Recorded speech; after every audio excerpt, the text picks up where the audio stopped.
All right, Johnny D, another episode. Let's dive back into it. What are we into today? Yeah, today I'm doing something special. I was thinking about we're going to call this the Jackson's Family Affair. And Okay. I want to encompass all the creations of Joe Jackson from all of them. So I'll dive right in with LaToya Jackson. This test pressing is actually really cool. It's If You Feel the Funk and Nighttime Lover.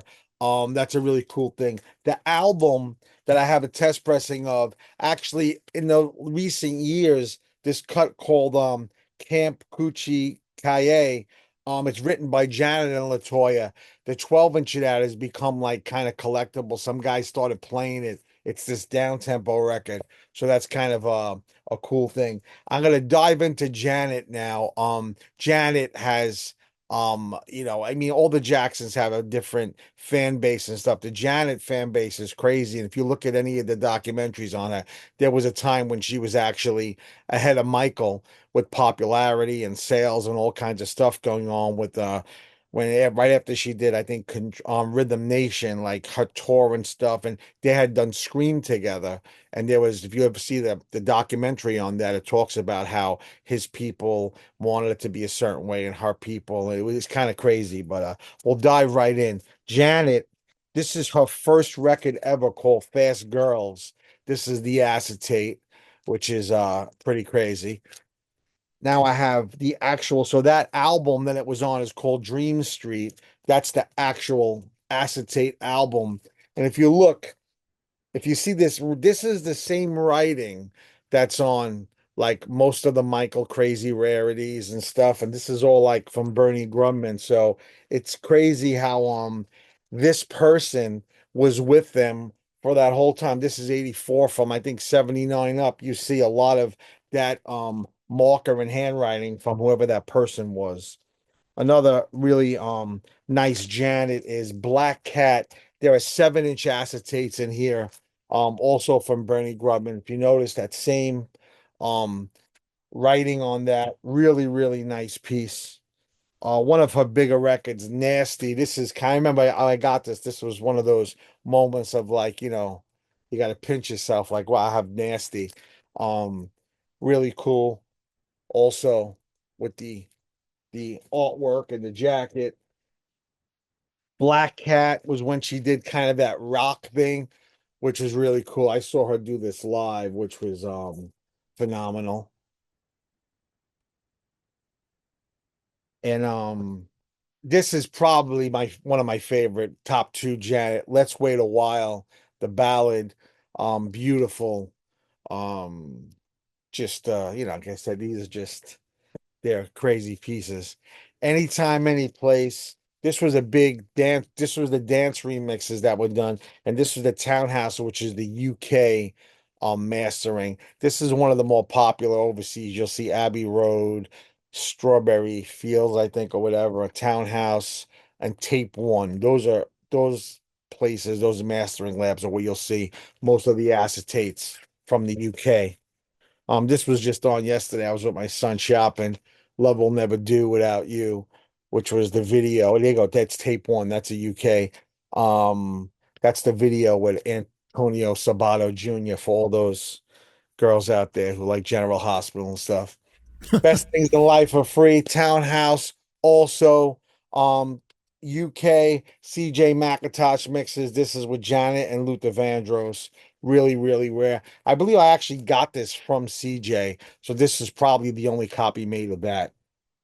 CJ is a good friend of mine, one of the biggest UK DJ producers. There's a Greek test pressing of Control, which is nice. And then I got the Rhythm Nation Greek test pressing, beautiful. And I'm sorry, that's Miss You Much. That's actually Miss You Much test pressing. This is the Rhythm Nation UK test pressing, which is pretty rare. Now we'll dive into the brothers Jackson. Um Here is a Destiny Jackson's test pressing. This is that I've shown these before. I think I have a Madonna like a Virgin. I think I have a Prince. This is, I believe, from like Africa or something. They do this thing where they use them in green, which is really these like crazy labels. They're very almost look like bootlegs and stuff. Really, really rare. They don't really come up on databases. I get them whenever I see them, I pick them up. This is a really beautiful piece. This is an off the wall UK test pressing, and it's got the actual sheet, which is really, really that's a beautiful piece there. Off the wall, there's a documentary on that. I don't know if people have seen that. I should have been on that documentary. I think that the people that were there, did a decent job, but they talk about how Thriller is the number one of all time, but Off the Wall, pound for pound, was possibly, people say is arguably a better album. Here's a really cool Off the Wall. It's a regular US, but it's a blank label. So it's kind of a misprint, but we can say it's a test pressing, but it is a misprint, which is kind of rare. You don't see a lot of those. Here is a German Thriller test pressing of the album, which is another one of those kind of like that African, very, very hard to get. I have a Whitney Houston. I have a couple of others on that same kind of label. Very, very sought after. Dancing Machine. Here's a Euro test pressing of the album. Big record. That was when Michael did that whole move. I don't know if you remember, it was on crazy television in the 70s where they did that robotic Yeah. dance, which was crazy. And here's the German copy. And I mean, my one of my favorite cuts of all time is I Am Love, which is on this, which I mean, Grandmaster Flash always used to cut the break up. People didn't even know what the record was. It starts off slow and it turns into this like dancey thing. Really, really hot. Here is a Victory Greek test pressing. One of my their last great album. It's got State of Shock with Mick Jagger, Torture, which was one of my favorite records, and Body was a big hit. But that's definitely that was the last record that they kind of got together and had some kind of mainstream play. Here's a Move on Violation Euro test. Which is really cool because in the back it has the stamp. A lot of the companies, when the people would get these records, these were probably sent to a radio station. So it's got the stamp that says March 22nd, 1975 with notes on it. So I always like keep the original sheets uh just for the history. So people don't think I'm sitting in a room creating these things. Here's a Triumph.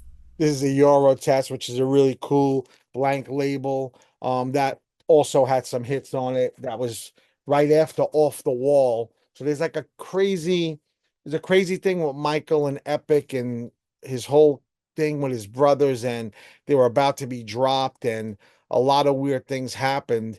And Shake Your Body Down to the Ground was mixed by John Luongo, who, in my opinion, is the greatest remixer of all time. And they were, I believe, about to get dropped. And he had done a remix for that record. And somehow they shipped the tape by accident to the Canadian company, Epic in Canada, CBS, and they ran with it and it became a hit and it came back to America. So there's a crazy thing with the Shake Your Body Down to the Ground, which is on one of these as well. Here's a Don't Stop Till You Get Enough Euro test pressing with the sheet. In one of the other podcasts we did, I had shown a bunch of Madonna like that. Those are extremely, extremely rare. Great pressings, and that sheet on the back, that blue label is just incredible. Where You Make Me Feel, also with the sheet, beautiful. Euro. Want to be starting something Euro with the sheet. Just, these are basically, this is all artwork. These are made to be put in a frame on a wall somewhere. They're not even supposed to be played. Smooth Criminal, Euro, also with the sheet. This is a Torture acetate with the instrumental. Blank label, really cool. It's a 10-inch. Really, really nice piece right there. That was also from that last album. That was a hit. This is Heartbreak Hotel, American Acetate. Really, really nice. Hard piece. That was from the mastering lab. Really, really nice. This actually was Heartbreak Hotel on the acetate, and Elvis Presley's people went crazy. They actually had to change the name on the album. It says This Place Hotel. So this one says Heartbreak Hotel. but none of the records that came out said Heartbreak Hotel. Interesting. Yeah, that was Elvis flexing his muscle. From the Um, grave. from the grave, yeah, RCA. Well, at that time, I believe RCA had given his estate $25 million, which in the 70s was unheard of to have the rights to all the stuff. And they were very protective, obviously. Ironically, years later, Whitney Houston did a Heartbreak Hotel and nobody cared. So for whatever reason, they went after Mike. State of Shock, acetate, really cool. Michael Mick, um, nice piece, really, really crazy. Here's the Victory album I showed you before, the Greek one. Here's the American, Bernie Grubman, beautiful acetate, Torture, State of Shock, Body, really, really nice piece. Victory, here's just the A side. And so that one kind of, I think I don't know if I'd say it probably is the same person. Date wise, this one is showing June 15th, 84. And on the record, oh, they're both okay. This is okay. So this is the 14th. So they recut the A side on the 15th for that, which is kind of cool. Destiny, here's the Shake Your Body Onto the Ground album. I was talking about that. They were probably going to be dropped then because of this. Michael stayed and then created the biggest record of all time. The American test pressing album. This is a really crazy yeah, this got to me a little while ago. I never thought I would see this. This is the Triumph acetate. What can you feel it? Lovely One. Over here it says You Are My Lovely One. The record actually came out called Lovely One. And it's also got Heartbreak Hotel, and it says Heartbreak Hotel, Walk Right Now. So the only two places you'll ever see the Jacksons Heartbreak Hotel are on these two acetates. It's never I've never seen it again. This is a beautiful Motown. A lot of the Motown acetates say rundown on them. And this is a one-sided get it together. And this has got Dancing Machine, which is, iconic. From the Bad album, Quincy Jones Productions, the last album Quincy did, Another Part of Me. Big record, still gets a lot of play. There you go with your Bernie Grubman artwork or whatever we're gonna call that. This is the best. So you got Michael had three back to back to back Quincy Jones bomb albums, Off the Wall, Thriller, and then Bad. His next album was Dangerous, which was probably his last best album, but that was a Teddy Riley production. So this is the last Quincy Jones collaboration with Michael. This is side two of it. But on side two is Another Part of Me, Man in the Mirror, I Just Can't Stop Loving You, Dirty Diana, and Smooth Criminal. So this is actually the hit side. So if you had to have one side, this is the side you want to have. Here's a bad, I believe this is an African test pressing album. No credits, just kind of just however we'll say it's a little on the ghetto side. Then there's a Uruguay um with it's just crazy how talk. It's funny they gave credit to Eddie Van Halen, which is in Beat It, which is He like. played that guitar solo, right?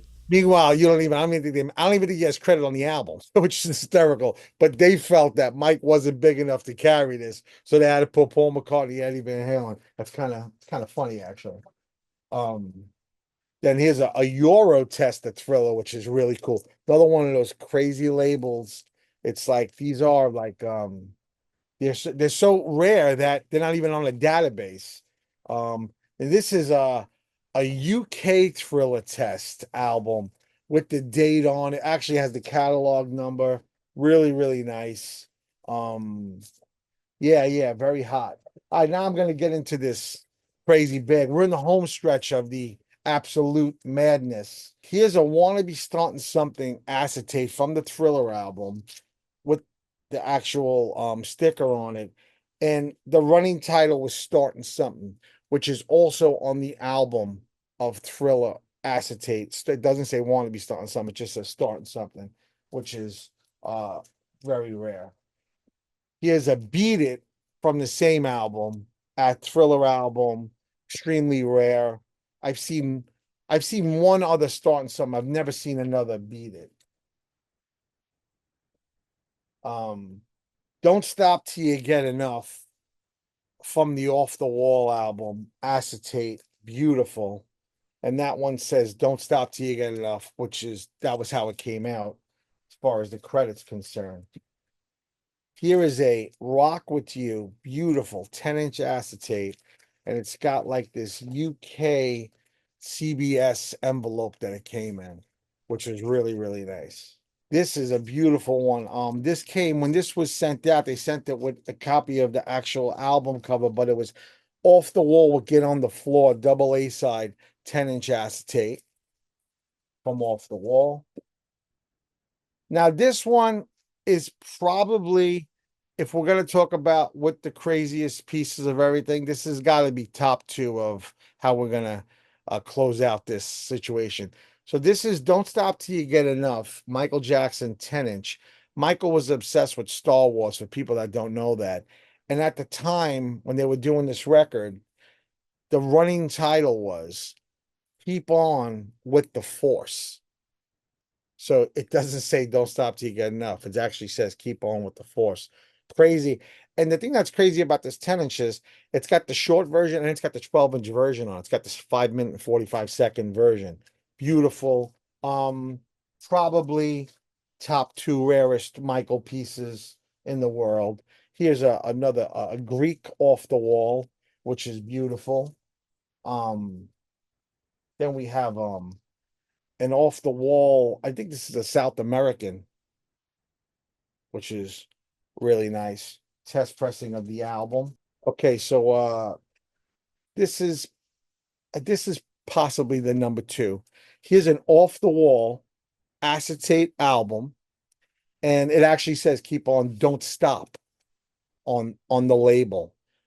You know, you want to do a 1-2 punch, you know, you got that with the date June 1779. Incredibly, incredibly rare. That's U.S. That's a US, and also little press kit that was given with that, which is nice, and some stats. And just for those who don't know who Michael Jackson is, a little something for you. So that's I'm surprised that you don't think that that is much more special than the Keep On With the Force. That's the U.S. acetate for Off the Wall, right? yes. Well, it's that's the album. I definitely think it's probably, I would say the top three are going to be what I'm about to get to. The 10-inch of the Keep On With the Force, and of course the Off the Wall album. But just as a collector who knows nothing about records, who Yes. is just coming in, it wouldn't even, for me, it wouldn't even be close. If you offer me Keep On With the Force or Off the Wall, it's not even close. And I would Yes. think 99 out of 100 people would take the Off the Wall acetate. That's if not his most iconic album, his second most iconic album. Absolutely. Those are the Park Place and the Boardwalk. Absolutely. Yes, those are the two. There's no doubt. But the crazy thing is this is also pretty sick. And you don't see test pressings like you never saw a Thriller. This is an Off the Wall test pressing, which is Wow. really insane. So it's kind of a crazy thing, but we're gonna end with a little something.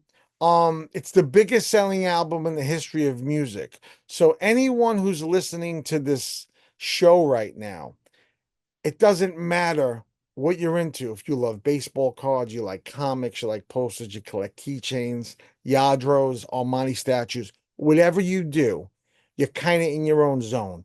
But every one of you likes music. And in music, the absolute top of the list is the Thriller Acetate, the biggest selling album of all time. It will never be knocked down like DiMaggio's 56 game hitting streak. It's never going to be touched for variable reasons. But guess what he was working on? If you think about the year, if you think about like how his mind was being expanded, right?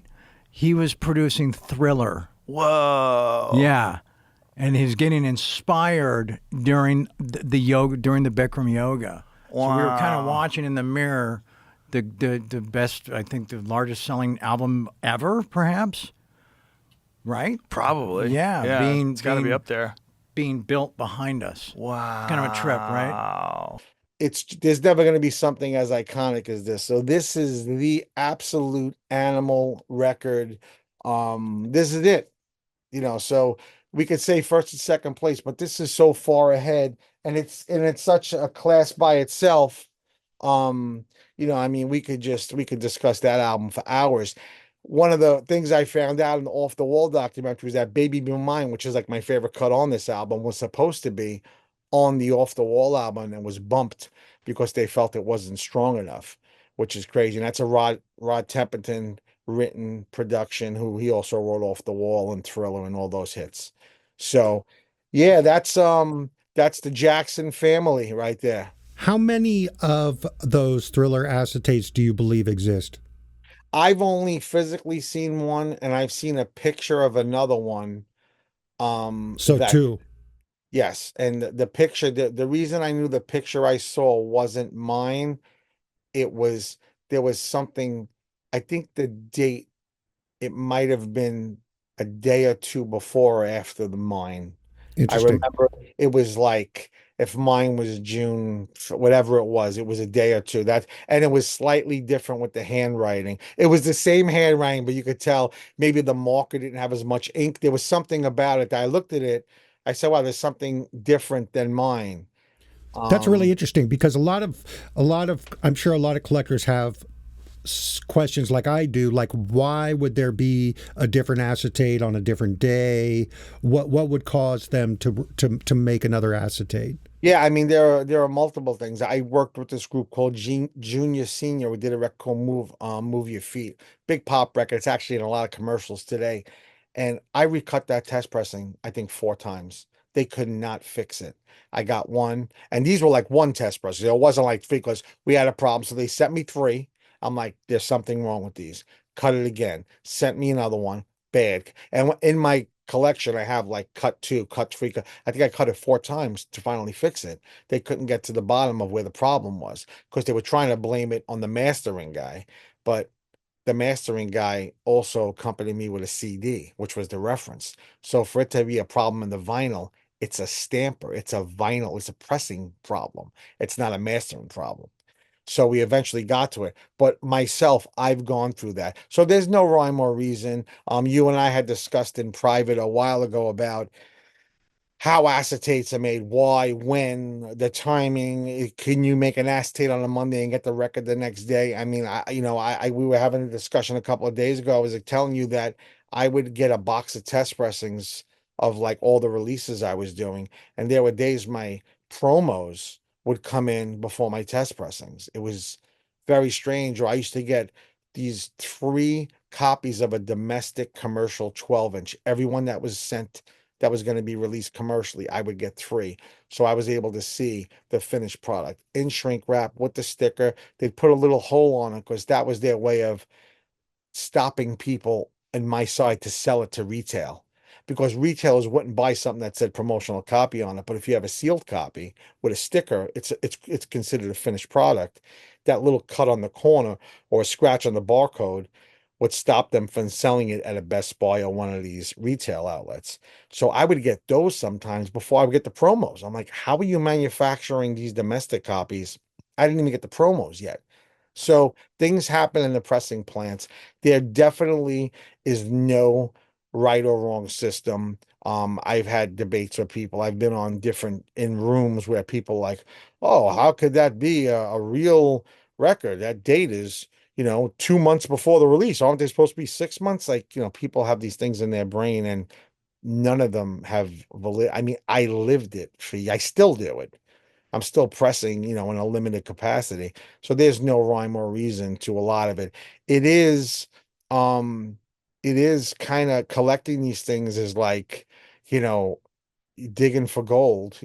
People say, digging, and with the records, people are going digging, looking for stuff. And you're looking to find that expensive record for 25 cents or whatever.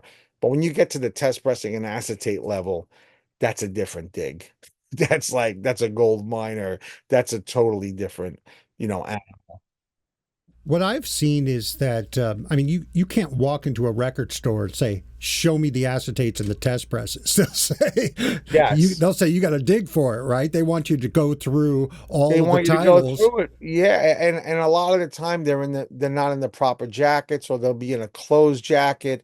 It's supposed to have the acetate. It has a different record. Maybe somebody robbed the record, put a different record on the inside.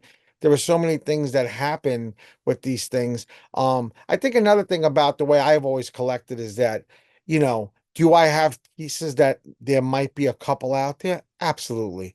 But is there a one-stop shopping where you can walk into this room and be like, oh, I have Rolling Stones, and you could basically name any artist, and I have some kind of affiliation in a test pressing and acetate capacity that I can present.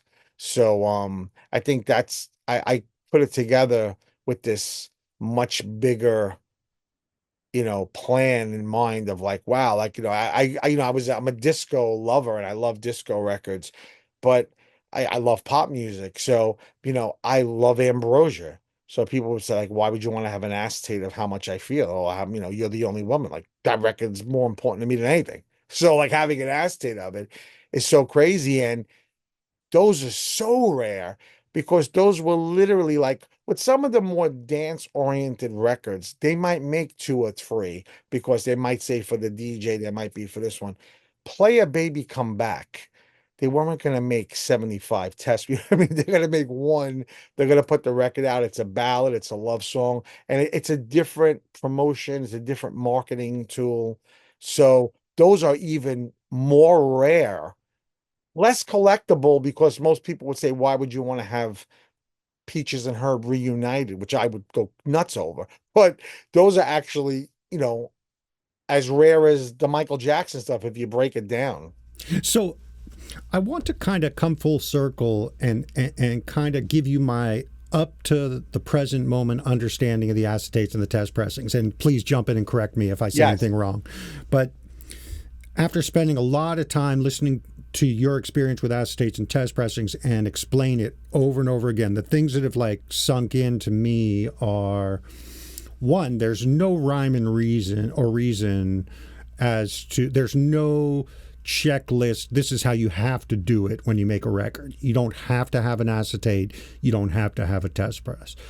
But if you do have an acetate, the acetate is the reference of the actual tape. And this is, it's something that the band can take home after a session. I mean, I don't know how long it takes to make an acetate. Real time. So if you're in the studio recording a record, they're cutting, there is a thing cutting into the vinyl as it's playing. Gotcha. So when you're recording a record, you could be making the acetate and send that acetate home with the artist who's going across the pond or going somewhere else. And that artist or musician can listen to the acetate on a standard record player to remind them of what is on the tape.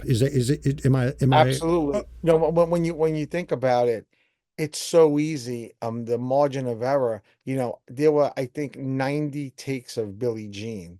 How easy is it for there to be the wrong version of Billie Jean? Like that's very possible.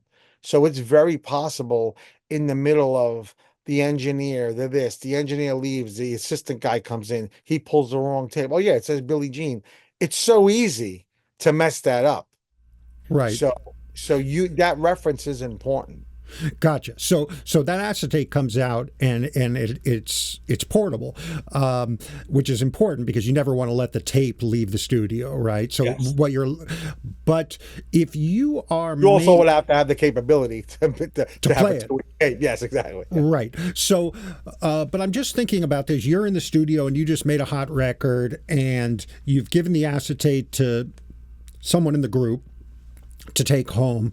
And now you're thinking about, you haven't released this song yet or this record yet, and you want to make some for a DJ. Maybe it's a radio station, maybe it's a DJ at a hot club. And would your impulse be to do an acetate or to do a test pressing of it? Well, the acetates cost a lot more money, but the acetate the upside is you can have that at that moment. So if Right. the album's 40 minutes and 45 minutes, after the lady types up the thing on the outside, stamps it, you can go bring it to the person. A test pressing, you don't have that accessibility. You're gonna have to wait. You're probably in a conveyor belt of other projects that are before you, and they have to create everything to make the record. So it's the stampers, the mother. There is so much more involved with that. The acetate is the quick fix. Quincy Jones wants to take it home. Michael Jackson thought that the ad lib wasn't right. That's really more what it was for. Gotcha. So there could be a situation if you want Larry Levan to have a song, you would not wait for a test pressing to give him You one. bring in the You acetate. would bring him an acetate or And, make and I another acetate. and I have a This Time Baby acetate by Jackie Moore, produced by Bobby Eli, remixed by John Luongo, I mentioned before.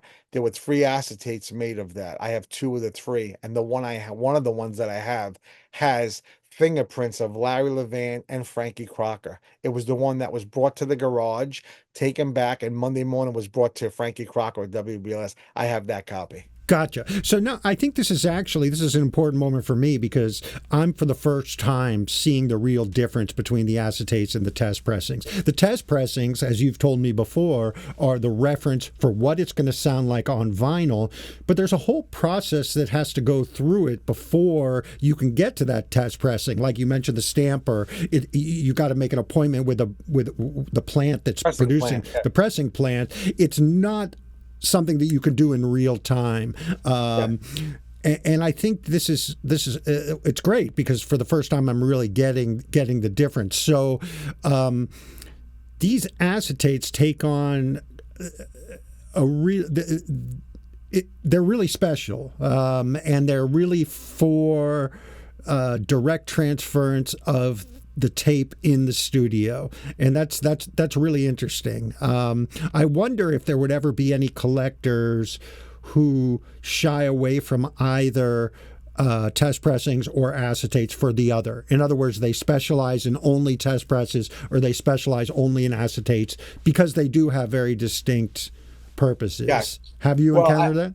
yes. Well, I mean, coming from the baseball card background of the rookie card, to me, before I knew what an acetate was, I knew what a test pressing was. So that was the rookie card. But the real rookie card, in essence, is the acetate, unless they didn't make an acetate. So the test pressing is the rookie card. Um, what I have found over the years, and I'm collecting over 50 years, I was able to really put this incredible collection together because I found this incredible value in these things. And I got close with producers and people that were involved with these, and they want a finished record with their name on it to show people. They don't want to show people an acetate or a test pressing. So it was very easy for me to say, hey, if I give you two copies of, a finished copy of this 12-inch or an album or a promo with your credit, can I have your test pressing? And almost every time I was able to get these from these people. I mean, then as it went on, people saw that I was so passionate about it, but they really wanted to have their credit to show to their kids and their family, whoever it was, having a test pressing in their wall. Now it's become so much more mainstream. Test pressings and acetates. I mean, it's probably not going to catch up for a couple more years, but it's come a long way. 15, 20 years ago, you mentioned acetate, people look at you like you're insane. Now it's like there's a lot more movement on it. People in the know are when I'm dealing with people who really know about this stuff that are in the game, they'll call me and say, yo, I know you have this or you have that, or and and then this the other part of it is, I mean, just for some reason it's in my head. I got Denise Williams acetates from her. I think her son was, I forgot how I backdoored into it, and it was her copy of the Let's Hear It for the Boy album, which was, her biggest record. And on it, she was writing the sales amount. So she was obviously probably arguing with the record company that she was getting screwed out of royalties. So there's like a map on the jacket.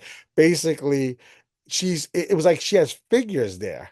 on it, and it's like her handwriting because I had one of her autographs. So it's just kind of crazy how, to me, that fascinates me. Like I showed you some of those date stamps and little notes written. I love that. I think that's the history, the browning of the inner sleeve. It's just, I think stuff like the whole thing, it's all about the history. So at the end of the day, talk about Thriller, biggest album in the history of music. Here's the acetate. Quincy probably touched that. Yeah. Michael might have touched it. That's pretty crazy.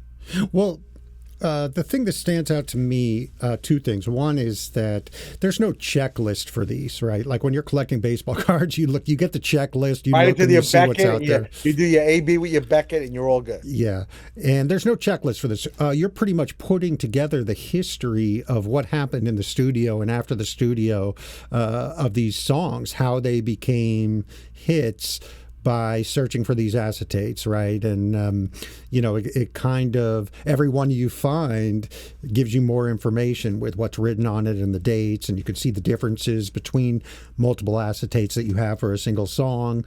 Oh, they changed this about it, the fade, Yeah. this.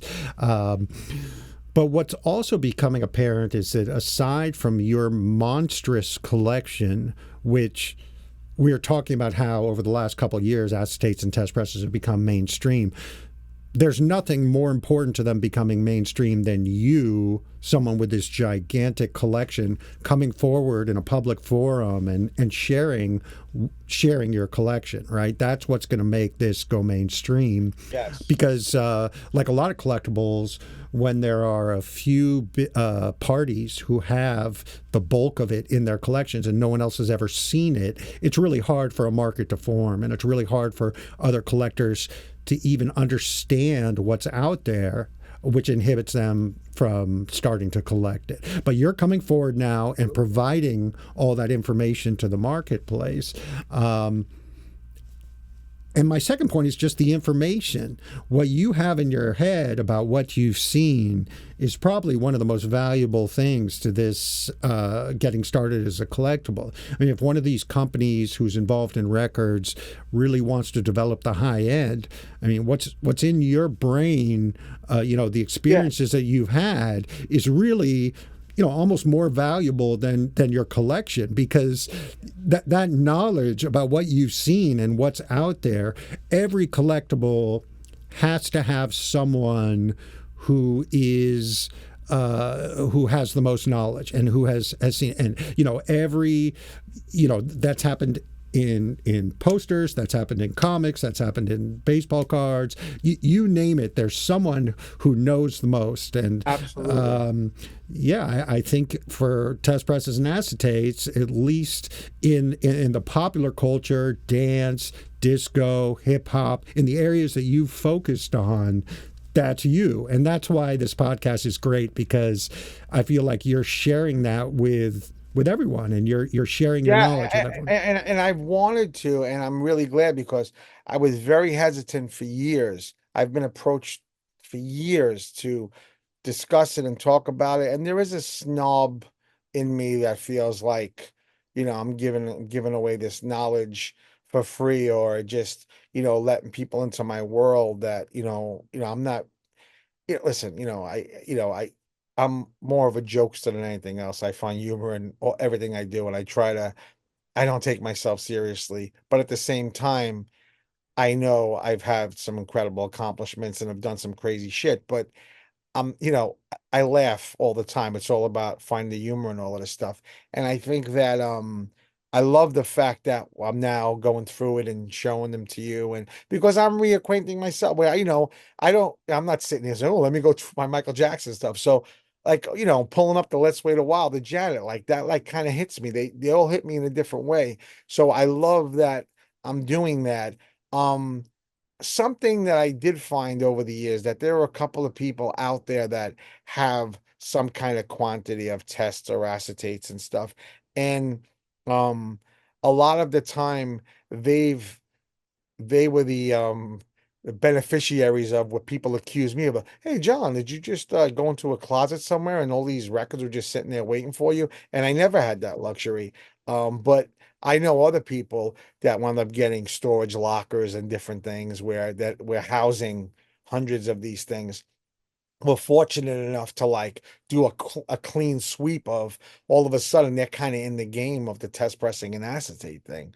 So that does exist, but I don't think there are too many out there that have multiple bombs. Like I think you'll get somebody say, "Hey, I have an acetate of want to be starting something," or but I don't think you're gonna come across, someone with I always use Monopoly as you know, as the system. You're not going to get somebody with the park boardwalk and parkways. It's just it's very hard to connect those. And I've with Rolling Stones and with Zeppelin, it's hard. It's really hard. You'll see certain things, but certain things you just won't see. And that also pertains to regular disco 12 inches that I'm looking for that I can't find a promo with a clean label. And you'll tell me, John, I just went on Discogs and I saw six of them for $7 a piece. But if you look, none of them have clean labels. So it's like I'll pay 20 for that $7 record if you can give me one with clean labels, but they're not around. So there are rarities out there at all different price points. These happen to be at Smithsonian levels, but there are $5 records I can't find. It's so that's the fun part of collecting. It's gotten much easier now with the internet, obviously. But for years, when you would just, I learned, my sister lived in San Francisco. I learned San Francisco looking for record stores. I went from like the Wall Street, the financial area, all the way up to Sanchez on foot with like a phone book. And I was looking for record stores. Yeah. That was 1990. That's how you were digging. That's how you found records in 1990. Who would you think would be the most logical if there probably are several small to medium sized stashes of these acetates and test presses out there. And you mentioned maybe some people got them in a storage locker from some DJ. Is it DJs who you think would be the logical people who would have the acetates and test presses? Maybe they're not collectors though, so they get them Yes, and then absolutely. they. Yeah, I think there were like a lot of hip hop guys in the 90s. I wouldn't say really in the 80s, because in the 80s they were really, it was Mr. Magic, Molly Mall, Chuck Chill Out and Red Alert. That's back in the early days, those were the only four guys that really mattered.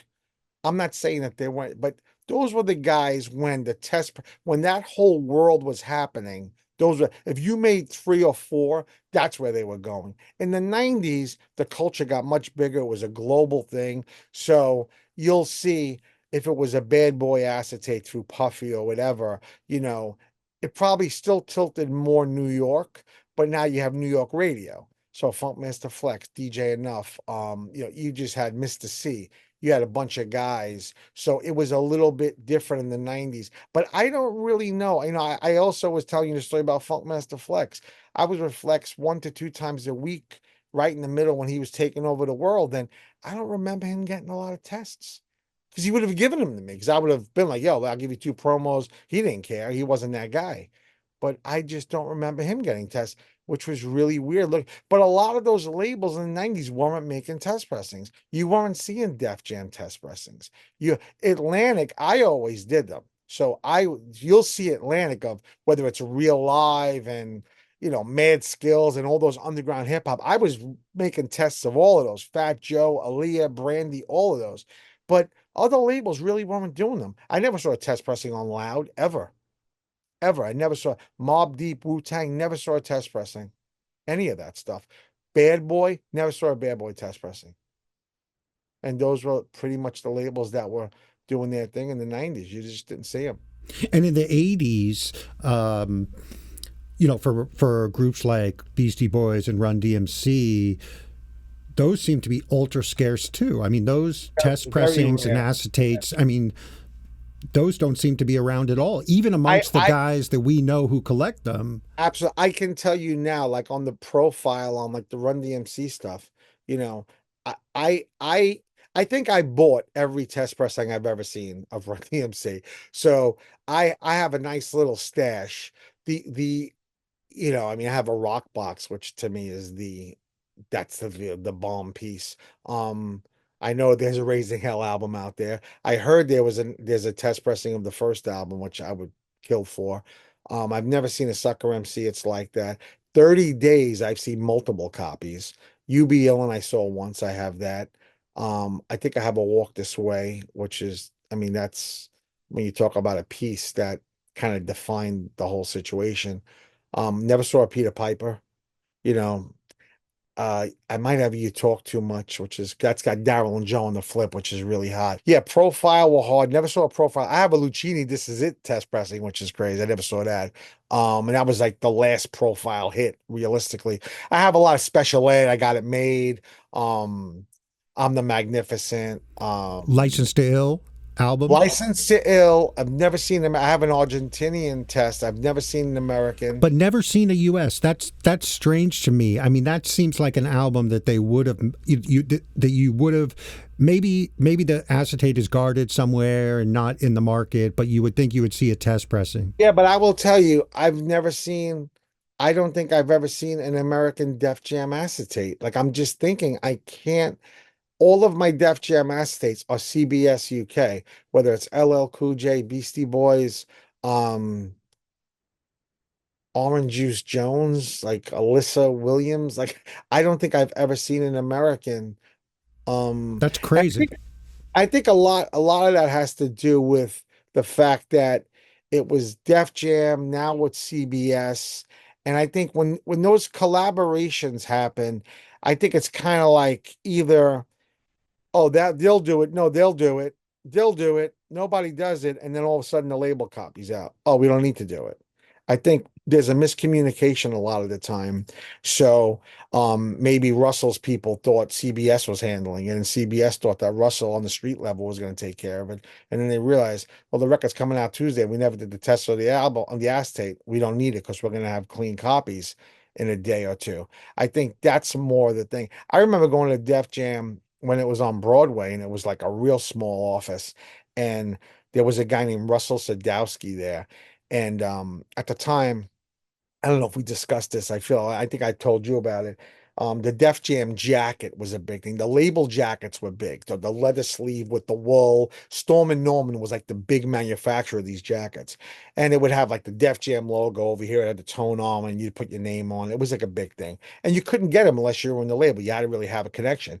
So I had one. I was wearing around my neighborhood, and everybody was like, "You got to get one. You got to get one." And at the time, I had like every label. I had a cutting. I had a profile, what was green arms. I had every jacket made, and I was getting them for my friends. I would go up there, and I wasn't even making money. They were $85 a piece. They gave me the money. I was just being a good guy, getting them for different people.